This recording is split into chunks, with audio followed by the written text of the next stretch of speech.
Hi viewers, முருங்கைக்கீரை பொரியல் நிறைய டைப்ல வந்து செய்யலாம். கடலை பருப்பு போட்டு தேங்காய் துருவல் போட்டு செய்வாங்க, வேர்க்கடலை போட்டு செய்வாங்க.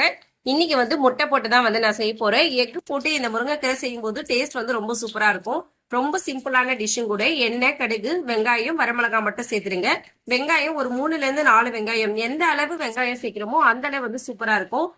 கீரையை வந்து நல்லா அலசி எடுத்து இந்த மாதிரி வெங்காயம் வதங்கி வந்ததுக்கு அப்புறமா போட்டு நல்லா கிளறி விடுங்க.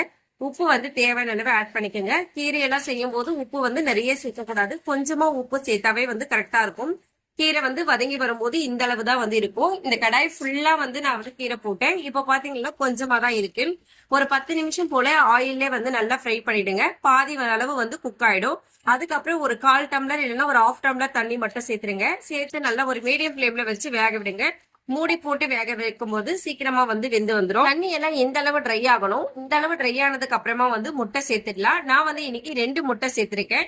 எந்த அளவு கீரை எடுக்கிறோமோ அந்த அளவு வந்து முட்டை சேர்த்துக்கோங்க. நான் வந்து அதிகமா வந்து முட்டை சேர்த்துக்கலாம், அப்போ வந்து டேஸ்ட் வந்து ரொம்ப நல்லா இருக்கும்.